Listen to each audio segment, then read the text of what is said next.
కేఈబీ ప్రధాన పంట కాలువ ద్వారా కూడా మోపిదేవి వార్పు వద్దకు కూడా వచ్చినటువంటి పట్టిసీమ నీరు విడుదలైంది. ఎమ్మెల్యే మండలి బుద్ధప్రసాద్ పులిగడ్డ ఆక్విడెక్ట్కు ప్రత్యేక పూజలు చేసి దివిసీమకు నీరు విడుదల చేశారు. ముందుగా సర్ ఆర్థర్ కాటన్ ద్వారా విగ్రహానికి పూలమాలలు వేసి నివాళులర్పించిన ఎమ్మెల్యే బ్రిటిష్ వారు కూడా ప్రాధాన్యత ఇచ్చినటువంటి ఇరిగేషన్ రంగాన్ని వైసీపీ ప్రభుత్వం నిర్లక్ష్యం చేసిందని అన్నారు. పట్టిసీమ నీటితో కృష్ణా డెల్టాకు సాగు తాగునీరు అందించిన రాష్ట్ర ప్రభుత్వానికి ధన్యవాదాలు తెలియజేశారు. వైసీపీ ప్రభుత్వం పట్టిసీమను నిర్లక్ష్యం చేసిందని, 5 ఏళ్ల వైసీపీ పాలనలో ఇరిగేషన్ రంగం కుదేలైందని అన్నారు. రాష్ట్రంలోని ఇరిగేషన్ ప్రాజెక్టులన్నీ ఖాళీగా ఉన్నాయని సీఎం చంద్రబాబు పట్టిసీమను పునరుద్ధరించి కృష్ణా డెల్టాకు గోదావరి జలాలను అందించి డెల్టా రక్షకుడిగా నిలిచారని పేర్కొన్నారు. అవనిగడ్డ నియోజకవర్గానికి చేరిన పట్టిసీమ నీటితో ముందుగా గ్రామాల్లో తాగునీటి చెరువులు నింపి అనంతరం వ్యవసాయానికి అందిస్తామని ఎమ్మెల్యే బుద్ధప్రసాద్ తెలిపారు.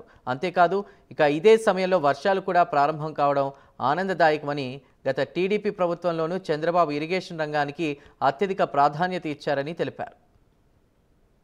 వరప్రధాని అయిన పట్టిసీమ ద్వారా గోదావరి జలాలు ఈ రోజున ఈ దివిసీమకి చేరటం, ఈ మోపిదేవి వార్పు దగ్గర నీటిని విడుదల చేయటం జరిగింది. గతంలో ముఖ్యమంత్రిగా కృష్ణా డెల్టా పరిస్థితులన్నీ కూడా సమగ్రంగా అధ్యయనం చేసి కృష్ణానదిలో నీటి లభ్యత తగ్గుతున్న పరిస్థితుల్లో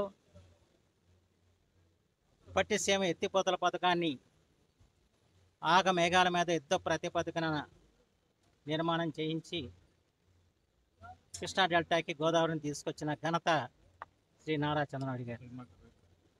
అయితే గత 5 సంవత్సరాలుగా